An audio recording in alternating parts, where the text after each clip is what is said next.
It's funny because one of the things that I've really done my due diligence with over the years is, maintaining a record of the different ISR platforms and other things that are in this kind of multi-dimensional framework that uses tiers in the atmosphere as different levels of, what's going on. And that's intelligence, surveillance, and reconnaissance. And there's a lot to be said about it. I won't waste any time on it really here, but I just, right when I started to do the video, there was somebody there, so it was interesting. But it's not a joke. It's not something that's wrong with me. It's something that's been really real for a long time. And it's difficult to kind of acquiesce to this truth, and I understand that. I'm in the middle of it, and it's difficult for even me to do it. So if you're out there and you still watch TV and you don't know me and you haven't seen any of the pieces of the puzzle, I imagine that it's, that doesn't make much sense to you, and I get that. I broke my clavicle here recently. Oh yeah, I haven't seen that. But see that bruise? Yeah, it hurts. It's all the way in here too. It hurts, man. And so that was the result of, these guys. I don't know what they thought, but there's a house over there. There's too many kids in it. We know that they're running them out of there. It's right there behind Wendy's, kind of in between 5th and 6th Street, right on the east side of 35, Austin.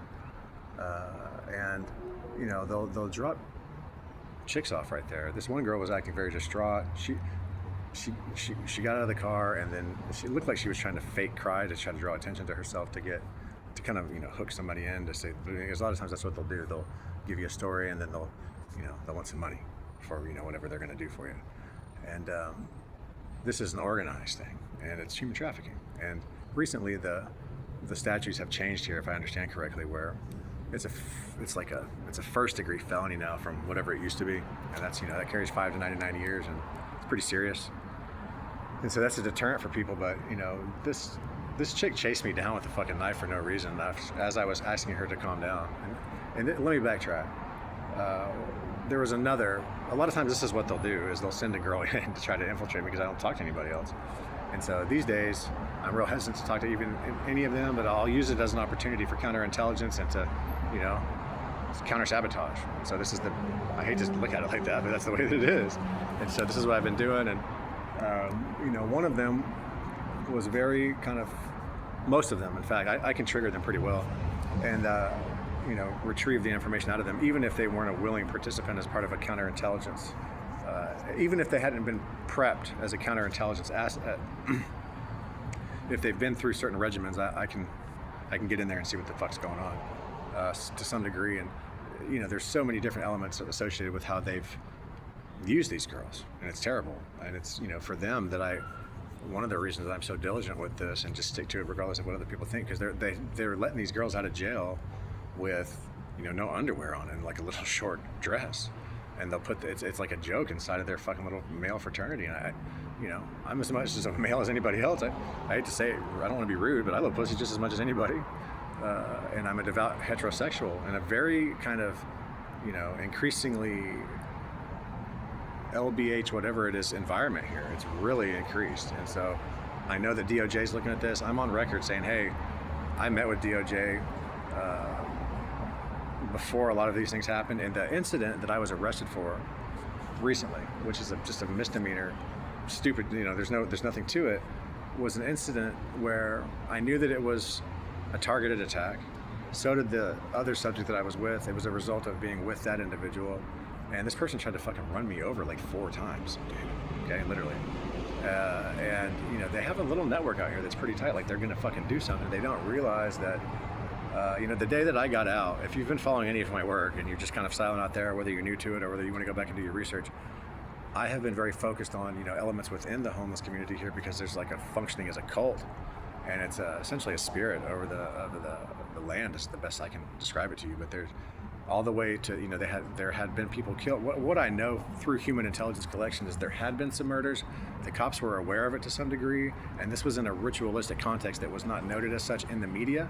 And to further that, I was talking about all of these things as far as the human trafficking and some of these other things that these people are involved in with a Chinese element, really, and an Asian element, and it was right behind this target. I had been, heavily involved with surveilling and putting videos up in that area on multiple accounts as a matter of compartmentalization. It's all out there.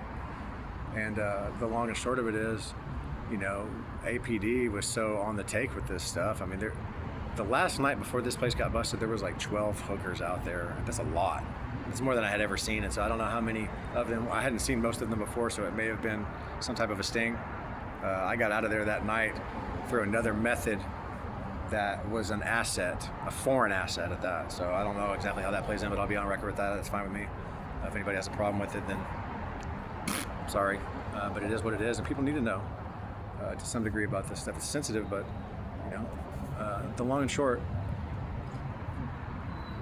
we had to basically twist APD's arm behind its back to get this thing busted. And there was an incident prior to that where they tried to set me up in the same neighborhood, in the same beat. So it's a beat cop from that neighborhood where we busted. I mean, I'm talking about all these projects and the stuff that I'm kind of talking about now. And then I walk up on the paddy wagons out front of them raiding this fucking place, which I have been surveilling for months, just talking about, hey, we're going to get them. The cops are on the take. We've got ISR platforms in the fucking air. Everything's going over the ground. It's amazing to have put it all together. And these guys think that somehow, the judge looks like he's a cool judge. Bottom line, we're monitoring you. And judges are going to fucking jail for this kind of shit right now in places like South Carolina, other places. And so let it be known, you are not immune to, prosecution or whatever and I'm not threatening you, okay? No matter who you are, I'm not physically threatening you, but, somebody will come with a badge and arrest your motherfucking ass and pull you out of the house in the middle of the night if we have to, and that's not my job. And I'm thankful for that. A lot of times I wish it was my job, and you probably shouldn't. Because I get so fucking angry at how the process works here. And, the stress that I've been under is just ridiculous. There's nothing you can really do for something like this. But what happened was this bitch, all this, they didn't do anything to them. They didn't give me the proper medical care or any of this. And they took the story at face value from someone. They may or may not have been in on it. I don't want to comment on that too much, because what I can tell you is that my people have had a very strong presence here for a number of years, and it has been increasing, and I don't even know what that looks like. I'll end with this real quick. Perhaps the most interesting part about this, which is, complimentary to the fact that when I got out was the day Governor Abbott, they started smashing down all of these homeless camps and all this, and there's good people out there and people that need a place to live, but it's endangered the community. It's the drugs and the way that it comes in just creates a circle of just debauchery all around one area. And why these fucking cops can't stop a fucking fentanyl house where these kids are lining up, and little underage girls running around with nothing fucking on, man. And it's real organized. And some of these guys, they're rich and they want to do this and they want to sell pussy and all this. I hate it, and I don't participate in it. And the cops here have a long-standing history with prostitution in their department. I mean, one of their upper echelon guys got busted running a prostitution ring years ago, and they knew that it was connected to other people, and they never really followed through with it. And it's part of what's been going on here. And the way that transgenderism and all these other things play into it is a real factor. There's a real factor with this, and it's nothing that I'm biased about. I want to be as objective about it as I can. If anything, I was, more kind of cushy to it as far as, I don't want to persecute somebody for this, even though I don't like it. But there's elements in there that have been a problem, and there are left-wing fucking terrorists associated with this and shit. It's true. I've seen it. And so, the areas that I've been in, there's always a rash of, there's a shooting here, there's a stabbing here, there's a this, there's a that. And it's been going on real heavy, and the headlines have just been one after another. And so when they came in the day that I was released, after all the things that I'm talking about here, we showed the bus, we showed this. That beat cop has got to be dirty, because he targeted me, and they didn't do due process. And he seemed like a nice guy, but they didn't even. I mean, he let me leave right then at the scene, and it was something in which it seemed like they wanted to use it as a strategic, retrieval for me. When they wanted to do it, whenever they could do it, based on that type of a setup. And so, fuck you. If I'm going to defend I will defend myself if I need to.